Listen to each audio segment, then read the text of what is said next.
Hey, everybody, and welcome to the first episode of Emerge with Roderick Johnson, where we illuminate life's challenges through heartfelt conversations, expert insights, and transformative experiences.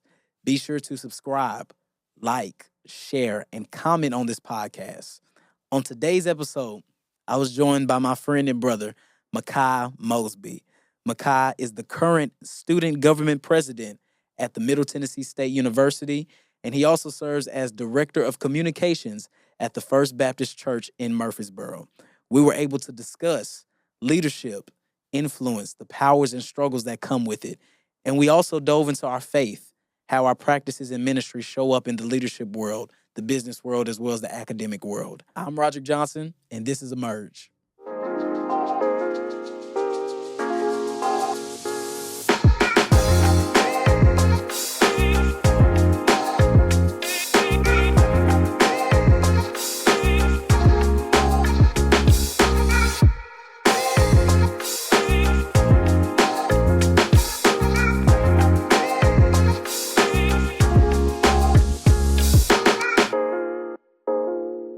Michai, thank you so much for being here today, man. Let's jump right into the conversation. You are born and raised in Memphis. Memphis born, a Memphis native, right? Absolutely. How has your upbringing in Memphis influenced who you are through leadership, passion, through character, through life? Tell us a bit about your Memphis upbringing.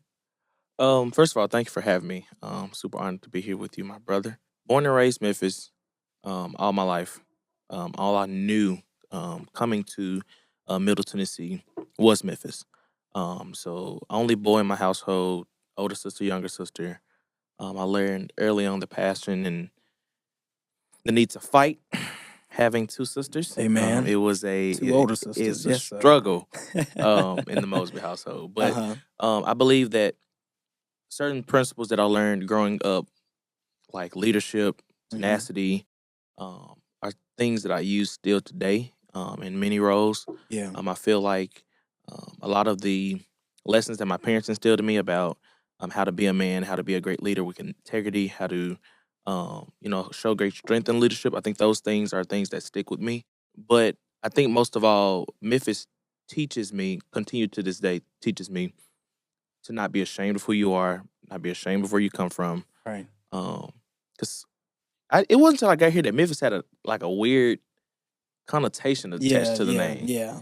And so getting here, being able to represent the city that I love so much is something that Right. I take pride in. I hope I answered the question. No, you did, and I heard that you mentioned your relationship with your sisters and your parents. Mhm. You know, in a lot of ways, people would say that you and I are alike. Can you dive Absolutely. into that relationship that you have with your mother and father, and then your two sisters? It's funny. Like, it's never a dull moment in the household. We all have Uh-huh. M names, so it's Maya, Michai, McKenzie. My sisters, my parents taught me that your siblings are your first best friends. I didn't believe that at the time because we fought like cats and dogs growing up. My younger sister and I, we are 13, 14 months apart. Yeah. So we were raised as twins. So it's interesting that we couldn't stand each other growing up. But now that we're both in college, we refer to Yeah. each other as twin. Like, we've embraced the fact that we almost look alike. We're close enough in age.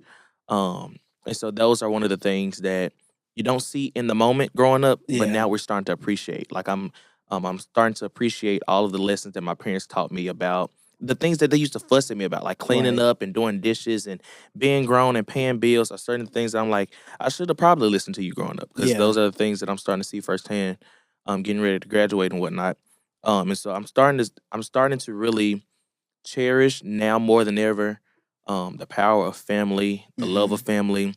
And as a teenager growing up, you really don't see why we're being drugged to dinners and parties, and or we're forced to have family outings. And now that I'm in college and I'm away from my family, those are the only things I want most. I want to spend time with family because these people up here kind of crazy. So they make you miss family. So Yeah. I think that's how we're like in a lot of ways. Yeah, I'd agree, especially with Tanner and Mackenzie. Those are my two older sisters in the house that I grew up with. And so all of us are 3 years apart, me being 6 years apart and then 3 years apart from Mackenzie. We grew up as Mike and Ike, as people would say. And so, you know, would go at it with each other when we were younger, but it's like as we've grown up now, everyone's in college, everyone's Yeah. grown with jobs and working and stuff. It's like when we get those holidays and those moments together, I mean, the house is so full of love and joy. Yep. And don't get me wrong, we still breaking up some stuff when we get there. Of course, the family arguments and stuff still Absolutely. do happen. But, it's so much love because cherishing those moments that you had so much back then when you were a young child. Absolutely. But, you have more, you cherish them more now, given that, everybody's not always together, Facts. So, man, you wear a lot of hats. And to be specific, you are the communications director at First Baptist Murfreesboro, First Baptist Church in Murfreesboro, which is one of the largest Black churches in our area. And you are also, the student government president, the SGA president, the 93rd to be specific, in his second term. Yes, in his second term at the Middle Tennessee State University. So, man, how do you balance being someone that's a leader with so much influence in your hands? Can you talk about that experience? Man, I think for me at least, I take every day as a new day. For me, I don't like to take, and I aim not to take things of the previous day into new days. And so that helps me mentally prepare for all the roles that I have to do in a day. For me, I don't get stressed out. Like, none of the roles that I'm involved in stresses me out. Yeah. And that happens in time management and planning. As far as influence, I don't count it a mistake to be a minister and student body president at the same time. Yeah. And I think sometimes we could separate the two. We'll say you have to be one or the other. Either you can be heavy in gospel or you have to be heavy political. Right. But for me, I found that balance in both, that you can do both. That I strongly believe that the Lord allows us to have influence so we can win souls and we can do things, so we can do ministry. Yeah. My role at MTSU, and there are several at MTSU, that is my ministry. Because in certain instances, as SGA president or in being involved in clubs and organizations, I'll be the closest thing that to a pastor and a preacher that Right. I'll be the closest thing to a church that some of my peers will even get. And so I think those are the type of things that I wake up every day and I put on, and I take on that responsibility to make sure that every day is a new day. So exhibit some grace, but also make sure that you're not overextending yourself. So I learned a lesson early on how to say no.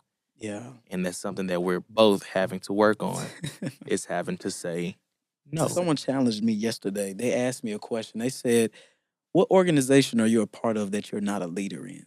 Yeah. And I didn't have an answer.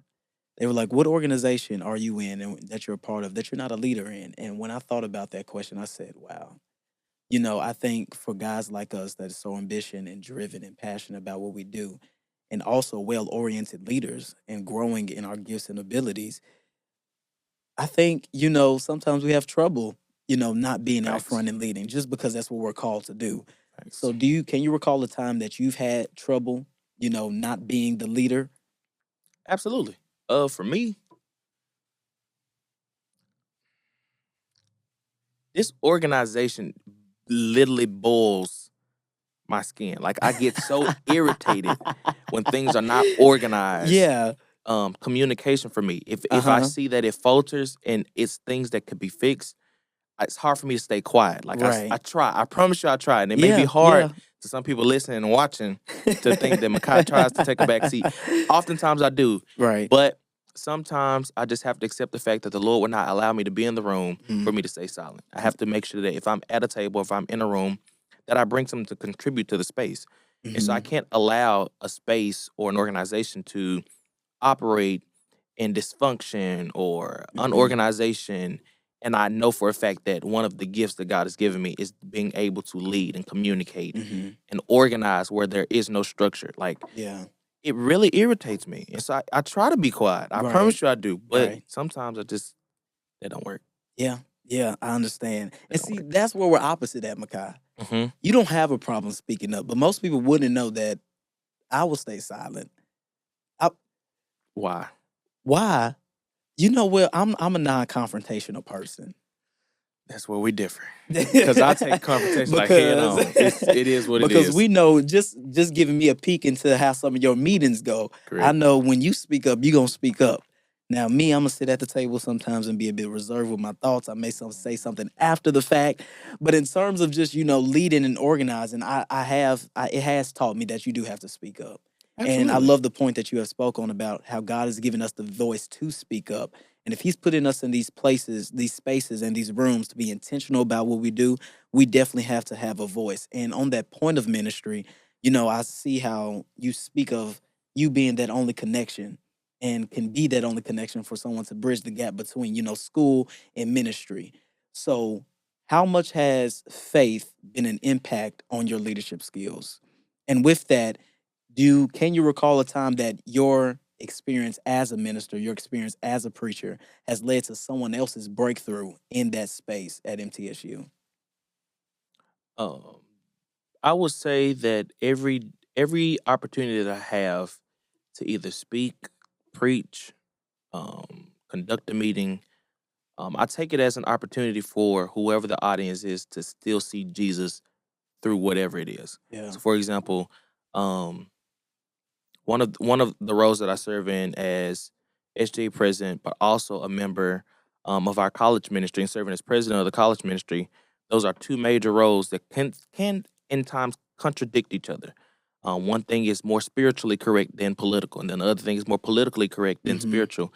And so finding that common ground, that healthy Yeah. balance between the two, of being able to use connections as SGA president to still conduct on campus church services and Mm-hmm. baptisms on campus. Those are the things that I've been most proud of being at MTSU, but also making sure that whatever space that I walk in is better than how it was when I walked in. Right. And I think that that's sometimes something we struggle with as college students. How do we leave an impact for those who are coming after us? Yeah. The generations coming after us shouldn't have to struggle with the same struggles that we have the tools to combat. Mm-hmm. Um, and faith has a large part of that. Like a lot of times, before I make a decision at MTSU, before I agree to anything, I'm praying about it. Am I going to tell the group that I'm praying about it? Probably Yeah. not. But I'm praying about it. That's how faith impacts the work that I do. Because I know whether they accept it or not. I know what faith does for me. And so oftentimes I'll give a speech about something that's tragic. We had a on-campus suicide a few months ago, and it was hard for me. I was put in a position to where I had to be politically correct, Yeah. but I was spiritually challenged. Yeah. Like, and that was a struggle for me.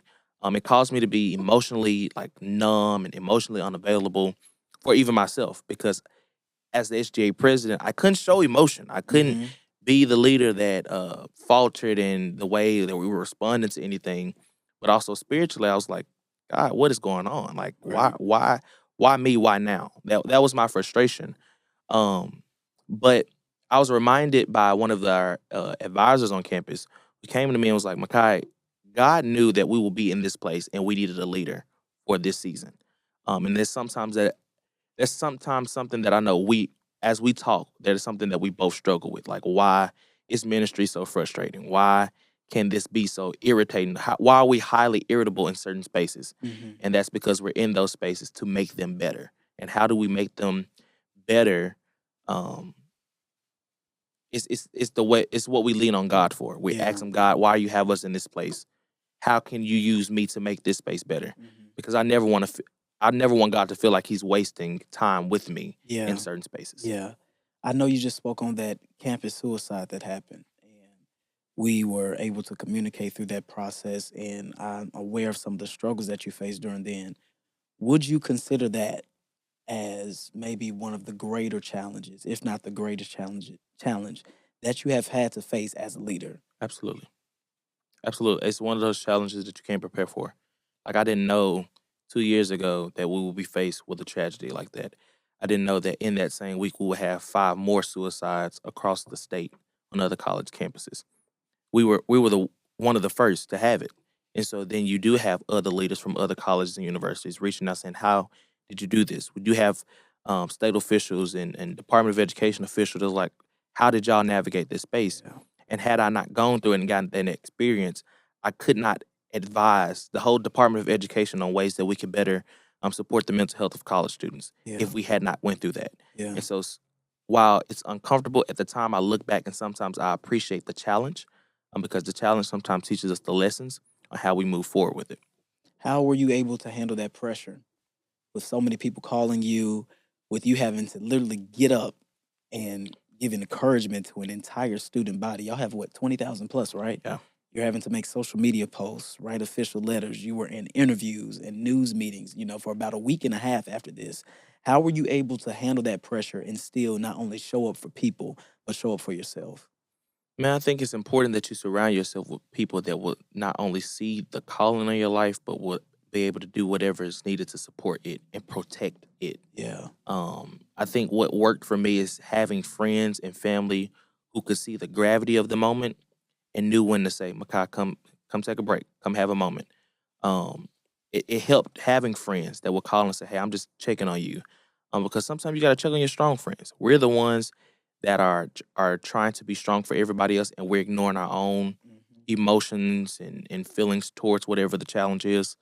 How did I get over it? It's cliche to say God, but it's God and the people that God allowed to be in my circle, which that matters. Everybody does not deserve to have an all access pass to your life. Yeah. Because there were some people who would be close because they wanted information, they wanted to know what was going on behind the scenes.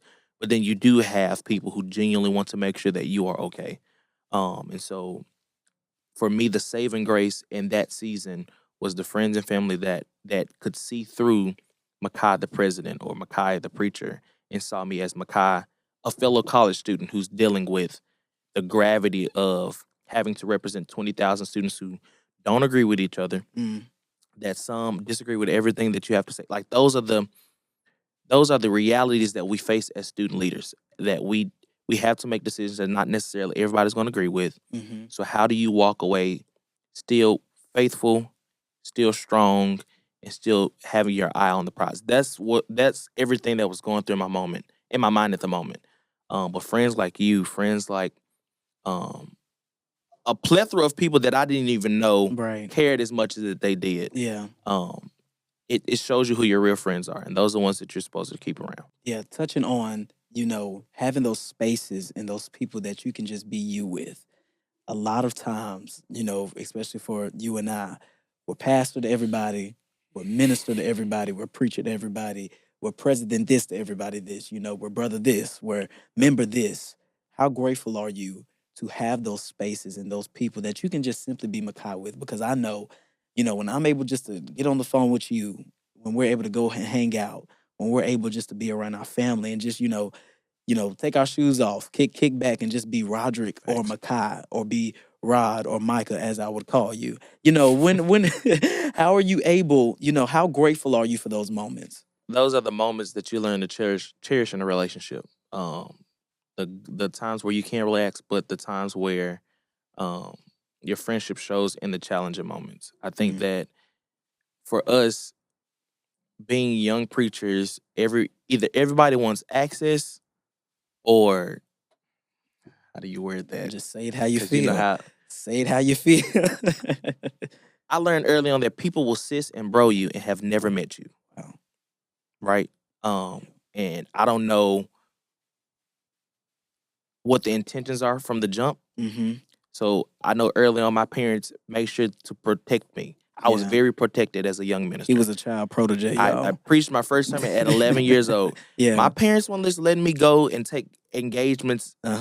They were very prayerful and very strategic in who they allowed to have access. And those are the same principles that I use today.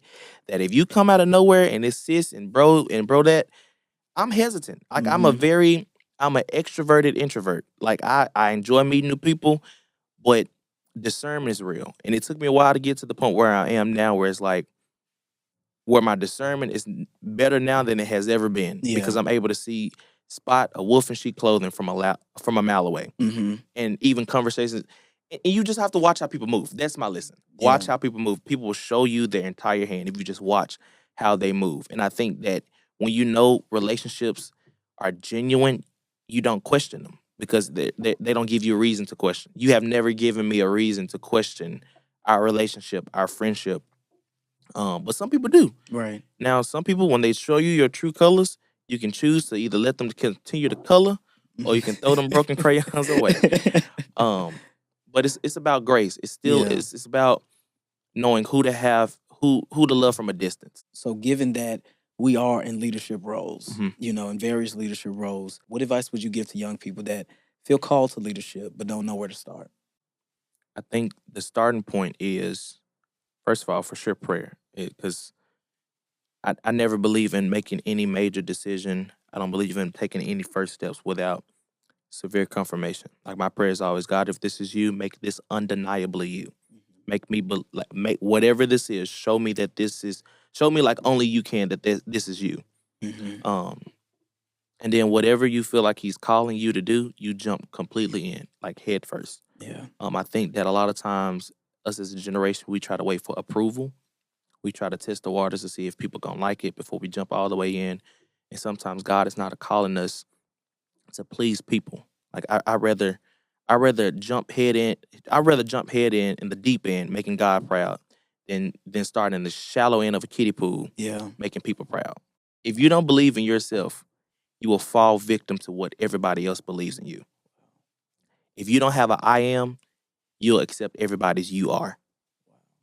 And so I do think that if you feel like you are called to go into leadership, you take that first step in prayer.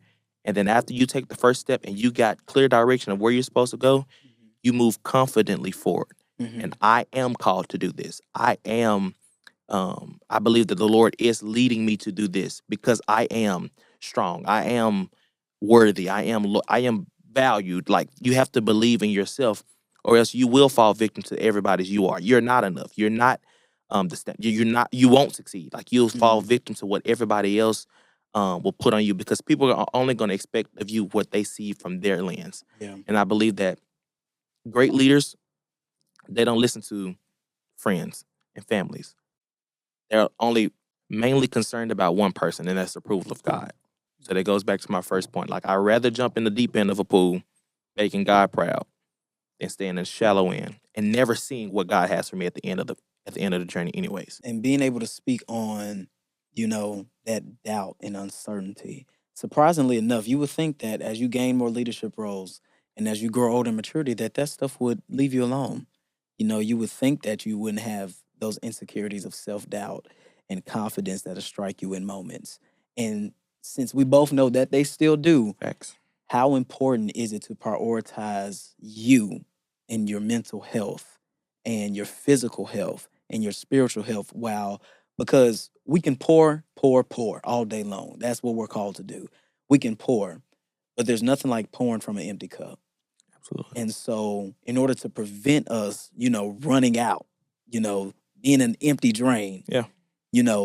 What practices have you put in place, and what could you encourage a listener today to know that, hey, here's some things that I've tried to overcome this doubt, these confidence issues, and being more self-aware, knowing when to stop and take a break? You cannot hold me to a higher standard of mental health than I already hold myself.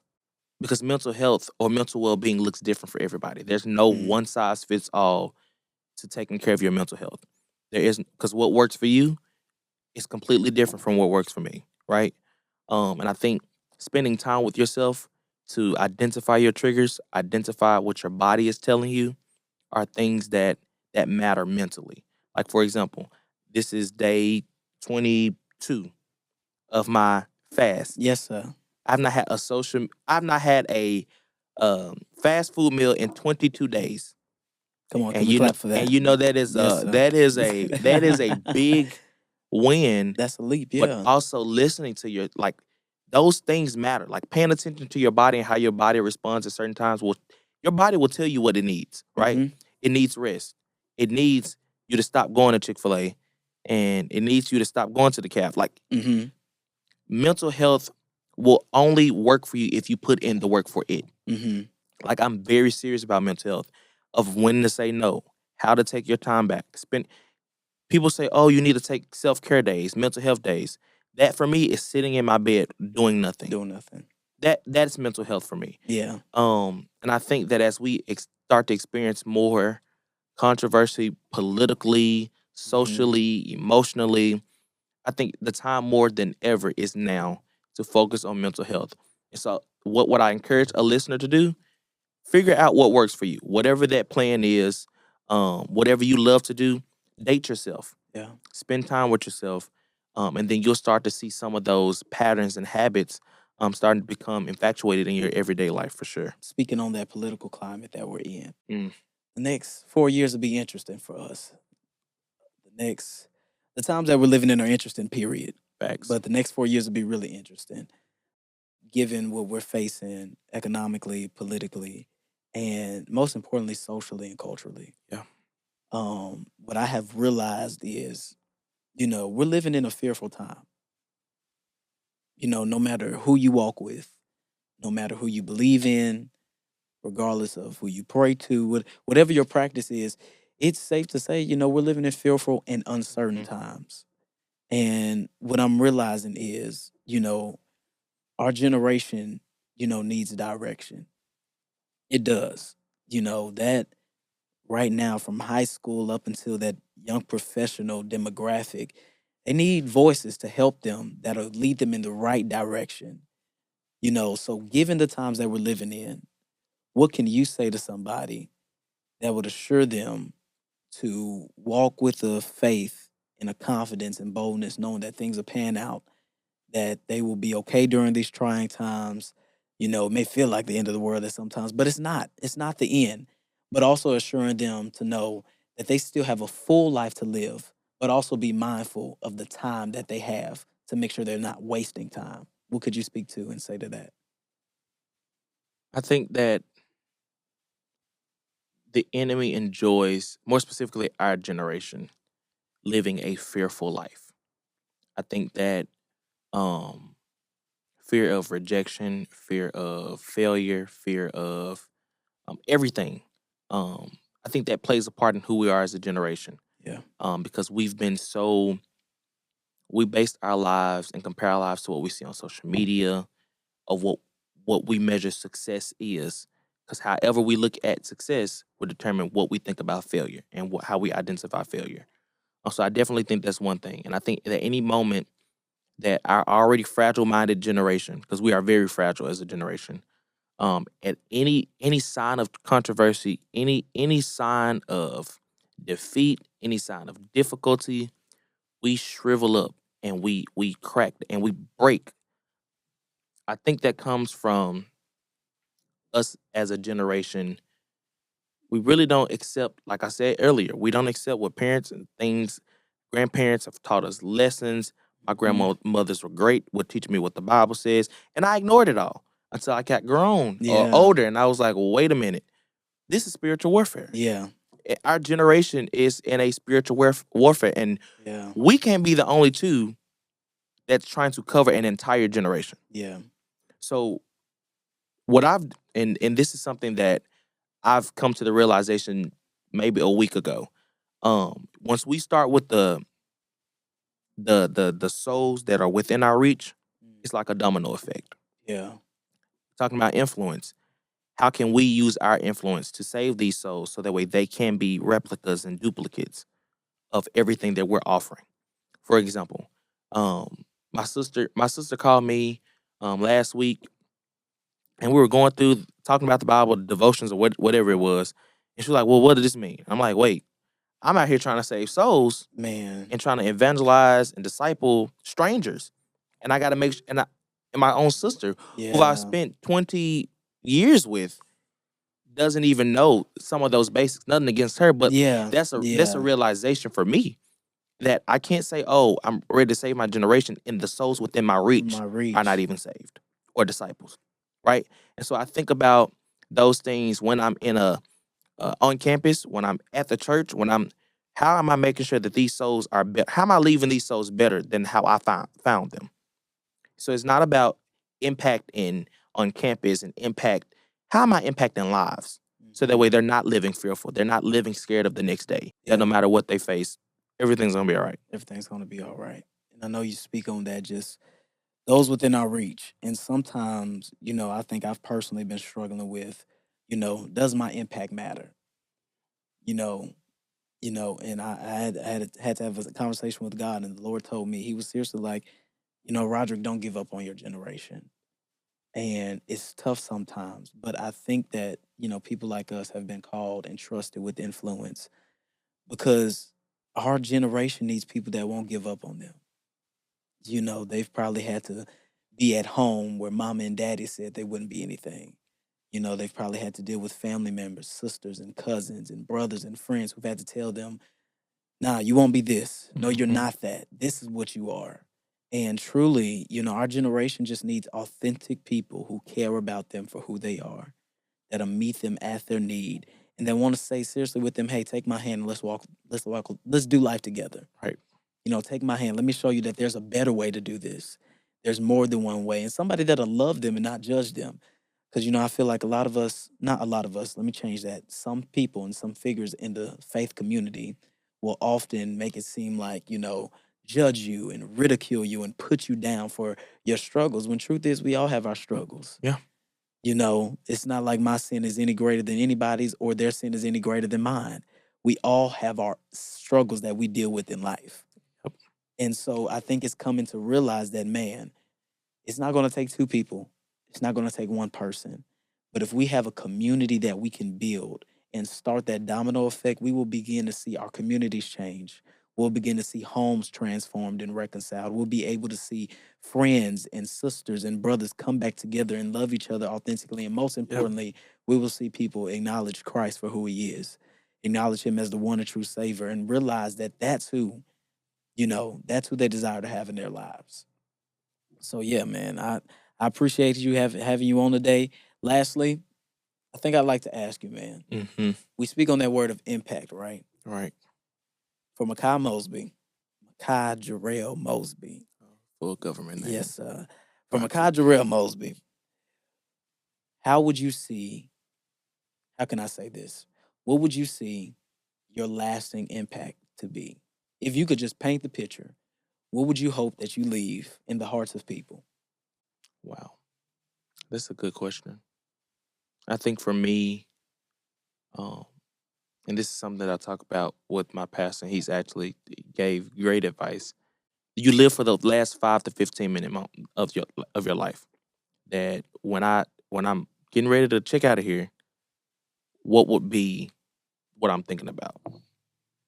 And I think for me, it's God did that, right? I think it's did I make God proud? That's my lasting question. God, did I make you proud? What I hope with people, that I leave with people, and it's not about seeking their approval. It's not about seeking their validation in the end for me. It's when I leave this earth, will they know? Did they see God's light through me? Did I live a life that allowed people to see Jesus in the way that I lived? That is what I want to leave. Because if I could leave them with Jesus, that means I've left them with something that somebody else coming after them would be able to see. Facts. That's a good word, man. Well, Michai, I appreciate you, brother. It was an honor to have you as the first guest on Emerge with Roderick Johnson. Thank you, brother. Amen. I want to say thank you to everyone who listened to this first episode of Emerge with Roderick Johnson. Be sure to like, share, subscribe, and comment on this podcast, and we'll see you next time on Emerge with Roderick Johnson.